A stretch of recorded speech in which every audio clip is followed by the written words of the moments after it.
गुरु कृपा के सभी जो स्टाफ मेंबर है, हमारे गुरु कृपा के जो मेंटर सर है, उनको मैं ये श्रेय देना चाहता हूँ। आपने गुरु कृपा जयपुर का ही चुनाव क्यों किया? और लगातार 2 वर्ष से गुरु कृपा ऑल इंडिया रैंक 1 सिक्योर कर रही थी। मैं कभी भी डीमोटिवेट होता था, जब मेरी कभी रैंक गिरती थी तो मैं हमारे गुरु कृपा के जो मेंटर सर है, डीएमएस सर के पास, मैं हमेशा उनके पास जाता था। मैं धन्यवाद देना चाहता हूँ कोचिंग इंस्टीट्यूट को कि उन्होंने पहले से रोड मैप तैयार करके दे दिया था हमें। वो पर्सनली अगर उनको कभी भी रात में भी अगर कोई मैसेज करता था तो उसका तुरंत रिप्लाई सर देते थे, कोई भी डाउट का या फिर जो भी अगर मेरी समस्या होती थी। वो शिवम की तरह वो डॉक्टर बनना चाहते हैं, उन बेटा बेटी को आप क्या मैसेज देना चाहोगे? और सर ने मेरे को बहुत सपोर्ट किया। मैं सर का आज बहुत शुक्रिया अदा करना चाहता हूँ, डीएमएस सर का, कि उन्होंने मेरे को बहुत सपोर्ट किया। मतलब गुरु कृपा में एक खासियत हमने देखी है कि वो बच्चों के ऊपर पर्सनल बहुत अच्छा केयर कर लेते हैं। मेरा मानना ये है कि टाइम बांटने से बढ़िया आप टॉपिक बांटे, टॉपिक से इजी रहता है। नमस्कार, बहुत स्वागत है आपका। आप देख रहे हैं गुरु कृपा सीकर की नीट सक्सेस स्टोरी। और आज हमारी टीम पहुंची है कोटपुतली जिले में, कोटपुतली जिले के वार्ड नंबर 23 में। तो हमारे साथ है शिवम एवं उनके पेरेंट्स। हम इनसे बात करते हैं कि जो इनका नीट का रिजल्ट आया है उसमें गुरु कृपा का कितना बड़ा योगदान है। शिवम, सबसे पहले तो बहुत बहुत बधाई हो आपको। Thank you sir. शिवम, सबसे पहले आप मुझे बताएं कि आपकी कौन सी रैंक आई है, कितने आपके नंबर हैं? सर मेरे नंबर 641 है और मैंने ऑल इंडिया रैंक 2117 सिक्योर की है। जनरल रैंक 1110 सिक्योर की है। अच्छा शिवम, आपने गुरु कृपा की जयपुर ब्रांच से तैयारी की है? जी सर, जयपुर गुरु कृपा की जयपुर गोपालपुरा ब्रांच से। गोपालपुरा ब्रांच से। शिवम, नीट के लिए ऐसा मानते हैं लोग कि सीकर जैसे संस्था है शहर में जाकर के या फिर कहीं हम 2-3 साल तैयारी करेंगे जब जाकर के कहीं डॉक्टर बन पाते हैं। आपने सिर्फ 1 साल में ही ये कारनामा कर दिया, इसके पीछे का राज क्या है? सर इसके पीछे का सबसे बड़ा राज मैं हमारे गुरु कृपा के सभी जो स्टाफ मेंबर है, हमारे गुरु कृपा के जो मेंटर सर है, उनको मैं ये श्रेय देना चाहता हूँ। उन्होंने मेरे साथ मुझसे ज़्यादा मेहनत करी और मुझे इस मुकाम तक पहुँचाने में उनका बहुत बड़ा योगदान रहा है। मैं शिवम आपसे जानना चाहूँ, डॉक्टर बनने का सपना या फिर डॉक्टर बनने के लिए सबसे पहले आपने कब सोचा था कि यार मुझे डॉक्टर बनना है? सर जैसे 10th तक तो कोई विचार नहीं था मेरा, बस पापा मम्मी का सपना था कि आपको बायो लेकर डॉक्टर बनना है। तो फिर मैंने उस सपने को अपना लिया और फिर मैं उसी के पीछे लगातार मेहनत करता रहा और लास्ट में सर मंजिल तक पहुंच गया फिर। बिल्कुल, मेरे साथ शिवम के पिता भी हैं, मैं इनके पास भी जाता हूँ। सर, एक पिता का देखा हुआ सपना जब बेटा पूरा करता है तो कहीं ना कहीं बहुत गौरवान्वित पल होता है। आप क्या कहना चाहेंगे? ये सही बात है और हम लोग बहुत खुश हैं। इन्होंने अच्छी रैंक से ये उपलब्धि हासिल की है और शुरू से ही ये जीनियस रहे हैं। हम लोग चूँकि शुरू नर्सरी क्लास से इस मानव स्त्री स्कूल में ये पढ़े हैं और 12th क्लास भी इन्होंने इसी विद्यालय से किया है। तो शुरू से हर क्लासों में टॉप कर रहे हैं। तो हम लोग को पूरा विश्वास था कि जरूर एक क्रैक करेंगे। बिल्कुल सर, आप खुद भी एक स्कूल संचालक है, एक संस्था का रन करते हैं और पिछले 20 वर्षों का आपका भी एक लंबा अनुभव है। एक शिवम जैसे विद्यार्थी के लिए नीट का क्रैक करना प्रथम ईयर से ही, क्या लगता है आपको कि विद्यार्थी के अंदर ऐसे क्या गुण होने चाहिए कि वो 1-2 साल के अंदर ही नीट या IIT जैसे जो बड़े एग्जाम उनको क्रैक कर सके?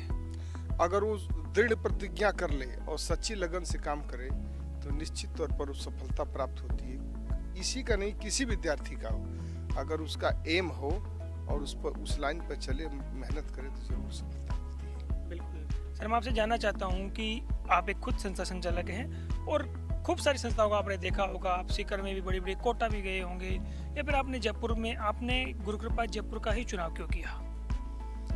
गुरु कृपा का हमने नाम सुना था और मैंने इनसे भी कहा था कि आपको जहाँ अच्छा लगे करें। हालांकि सेल्फ स्टडी करते थे, बहुत अच्छा मेहनत करते थे। हमने इनसे कहा कि भाई हम लोगों से ज़्यादा आजकल जो है बच्चे इस चीज़ में ज़्यादा समझते हैं। तो इन्होंने कहा हम कहें ठीक है वहाँ करिए, हमें कोई आपत्ति नहीं। इन्होंने अपने हिसाब से चुना और किया। सर, गुरु कृपा का जब आपने चुनाव किया तो आपको क्या ऐसे पॉइंट्स आपके दिमाग में थे कि यार मेरे बेटे के लिए मैं एक ऐसी संस्था को चुनाव कर रहा हूँ जो उसका आने वाला फ्यूचर डिसाइड करता है?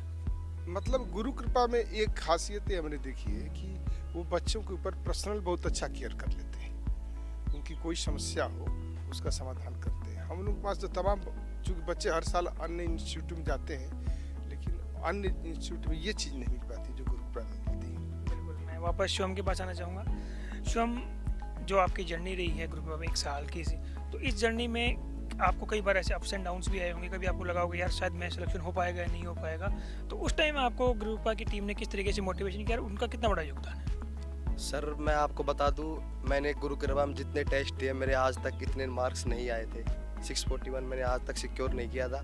मैं एक लगभग एवरेज टाइप का 570, 580, 590 तक इस बीच में मेरे टेस्ट में मार्क्स सिक्योर करता था। लेकिन जब मैं कभी भी डीमोटिवेट होता था, जब मेरी कभी रैंक गिरती थी, तो मैं हमारे गुरु कृपा के जो मेंटर सर है डीएमएस सर के पास, मैं हमेशा उनके पास जाता था। और मैं उनको बहुत बहुत शुक्रिया अदा करना चाहता हूँ कि वो जब भी मैं डीमोटिवेट होता था तो वो हमेशा बस हमारा मनोबल बढ़ाते थे। वो कहते थे कि बेटा आप बस लक्ष्य के प्रति लगे रहे, हमेशा आपको सफलता ज़रूर मिलेगी। वो हमेशा मेरे को पॉजिटिव मोटिवेशन देते थे और मतलब कभी भी उन्होंने मेरे को हताश नहीं होने दिया।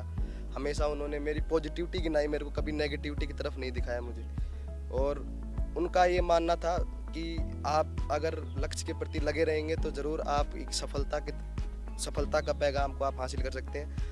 और वो हमेशा मतलब मेरे को पर्सनली अगर उनको कभी भी रात में भी अगर कोई मैसेज करता था तो उसका तुरंत रिप्लाई सर देते थे। कोई भी डाउट का या फिर जो भी अगर मेरे समस्या होती थी, उन्होंने मेरे को नंबर पर्सनल भी दे रखे थे कि कोई भी मेरे को समस्या होती थी तो मैं उनको तुरंत मैसेज करके, और सर ने मेरे को बहुत सपोर्ट किया। मैं सर का आज बहुत शुक्रिया अदा करना चाहता हूँ डीएमएस सर का कि उन्होंने मेरे को बहुत सपोर्ट किया। बिल्कुल। मैं आपसे बात करूँ, जयपुर जैसे शहर में आप गए और भी बहुत सारी कोचिंग्स वहाँ पर हैं, आपने गुरु कृपा का चुनाव क्यों किया? और दूसरी बात मैं आपसे ये और जानना चाहूँगा, अगर कोई आपकी तरह विद्यार्थी जो इस वीडियो को देख रहा है वो भी आपकी तरह डॉक्टर बनना चाहता है तो उसको कितने घंटे की पढ़ाई करनी चाहिए? सर गुरु कृपा का चुनाव तो कुछ इस प्रकार की, जैसे कि ये तो देखिए रिजल्ट ही बताते हैं चीज़ों को, और लगातार 2 वर्ष से गुरु कृपा ऑल इंडिया रैंक 1 सिक्योर कर रही थी और बहुत नामी संस्थान बन चुकी थी। तो मैंने और जगह ना जाकर गुरु कृपा को इसीलिए चूज़ किया कि ताकि हम भी कुछ उसमें अपना योगदान कर सकें। और फिर वहाँ के जो टीचर्स हैं, सभी टीचर्स, एक सिंगल को कोई ऐसा नहीं था कि जो बच्चों को साथ ना दे।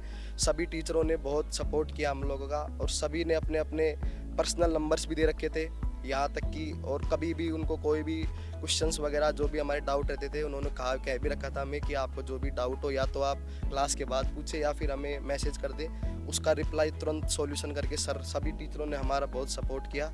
और यही बस इतना ही था कि सब लोगों का बहुत सपोर्ट। बिल्कुल। आपके 3 सब्जेक्ट होते हैं, आपका कौन सा सब्जेक्ट सबसे मजबूत था? सर मेरा इंटरेस्ट सबसे ज़्यादा फिजिक्स में था, लेकिन फिजिक्स में खैर हार्ड सब्जेक्ट है, उसमें थोड़ा मार्क्स लाना बहुत कठिन होता है। बाकी बायो में नंबर मेरे लगभग इस बार भी मेरे फुल नंबर आए हैं, और मैं फिजिक्स में खूब मेहनत करता था। फिजिक्स मेरे को बहुत इंटरेस्टिंग सब्जेक्ट लगता था। बिल्कुल। मैं आपकी माता जी के पास जाना चाहूँगा। मैम, ऐसा कहते हैं कि 12वीं के बाद में बच्चों को ऐसा लगता है कि माता पिता को चिंता होने लग जाती है कि बच्चों को क्या करवाना है। उसी उम्र में आपका बेटा डॉक्टर बनने जा रहा है, कैसा महसूस कर रहे हो और क्या कहना चाहोगे? बहुत अच्छा लगा कि बेटा डॉक्टर बना। हम लोग तो जिस दिन रिजल्ट आई खुशी के आंसू रो रहे थे सब कोई।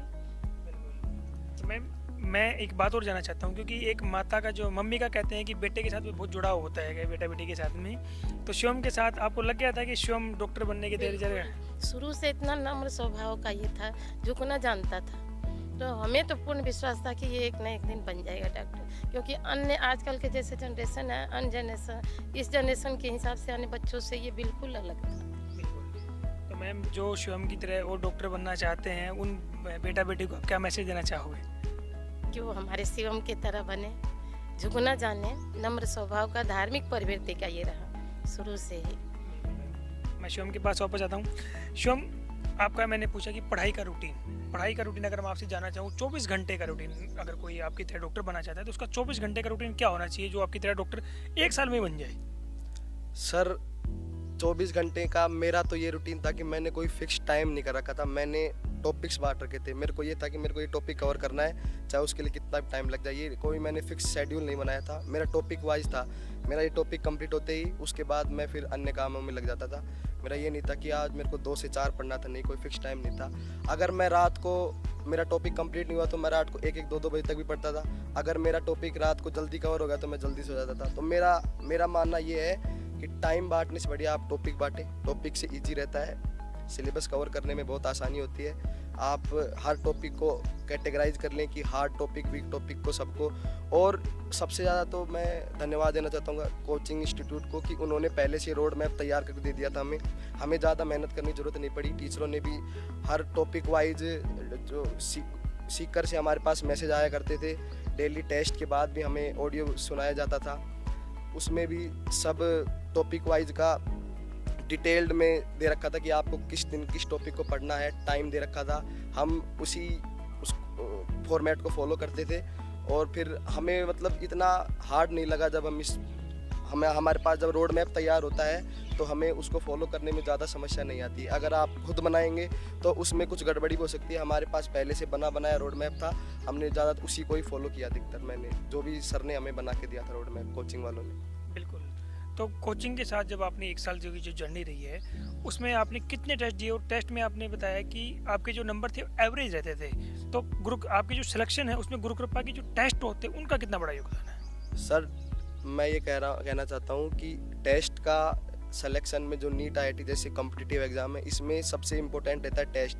यदि मैंने सर जहाँ तक मेरे ख्याल है मैंने कोई टेस्ट अपने मन से मिस नहीं किए, भले किसी भी कारण वो मिस हो जाया करते थे वो अन्य बात है, लेकिन मैंने कभी अपने मन से कभी कोई भी टेस्ट मिस नहीं किया। अगर मैं घर पे भी रहता था तो मैं सुबह बहुत जल्दी निकलता था कि मेरे को टेस्ट देना है। मैंने टेस्ट कोई भी मिस नहीं किया। टेस्ट में जो भी टेस्ट का शेड्यूल होता था उसको पहले ही कवर टेस्ट के 1 दिन पहले ही उसको कंप्लीट कर लेता था और सुबह टेस्ट के लिए रेडी रहता था, और जो भी जैसा भी कोचिंग की तरफ से मैसेज आता था उसको तुरंत फॉलो करते थे हम। बिल्कुल। बहुत सारे लोग ऐसे बोलते हैं कि अगर आपको डॉक्टर इंजीनियर बनना है तो कोटा सीकर जाना पड़ता है। जयपुर में शायद इतनी वो फैसिलिटीज़ नहीं है, फिर नहीं, आपने जयपुर से एक कारनामा किया है, तो आप उनको क्या मैसेज देना चाहोगे? सर ऐसा कुछ नहीं है, ये हम लोगों की हमारी मेहनत पर हमारे परिश्रम पे डिपेंड करता है कि हम किसी भी एग्ज़ाम को हम आसान भी बना सकते हैं, किसी को हार्ड बना सकते हैं। ऐसा ज़रूरी नहीं है कोटा सीकर जाना, आप कहीं से भी रहकर मेहनत कर सकते हैं। जैसे जिस प्रकार मैंने जयपुर से किया, जयपुर में भी सेम वही फैसिलिटीज़ हैं, वही टीचर बहुत सपोर्टिव है, सब लोगों ने बहुत सपोर्ट किया हम लोगों का। और आज इस मुकाम पर पहुंचने का श्रेय मैं हमारे गुरुजनों को, मेरे माता पिता को देना चाहता हूं। इन्होंने बहुत मेरे साथ भी मेरे से ज़्यादा मदद करके मेरे से ज़्यादा इन्होंने मेहनत करी है। मेरे हर छोटे छोटे वीकनेस को, छोटे छोटे पॉइंट्स को दूर करने के लिए इन लोगों का सबका सहयोग था। अंतिम सवाल आपसे, जो इस वीडियो को आपके छोटे भाई बहन देख रहे हैं और जो आपकी तरह डॉक्टर इंजीनियर बनने का सपना देख रहे हैं, आप उनको क्या मैसेज देना चाहोगे? आप मेरे जो भी जूनियर्स हैं मैं उनको मैसेज देना चाहता हूँ कि यही 1-2 साल का समय होता है, इसमें आप सभी मेहनत कर लीजिए, किसी प्रकार की डिस्ट्रैक्शन से दूर रहिए। मैं अभी तक मेरा कोई भी सोशल मीडिया अकाउंट नहीं है, मैंने आज तक किसी भी सोशल मीडिया पे कोई भी अकाउंट नहीं बनाया। मैंने फ़ोन भी अभी इसी साल लिया था, नहीं तो मेरे पास पर्सनल फ़ोन भी नहीं था। और मेरा ये मानना है कि जब आप सफल हो जाएंगे तो उसके बाद अपने आप ही आगे के रास्ते खुलते जाते हैं। जब तक एक बार सफलता की सीढ़ी चढ़ना ज़रूरी है। बिल्कुल। Okay, thank you and best of luck. Thank you sir.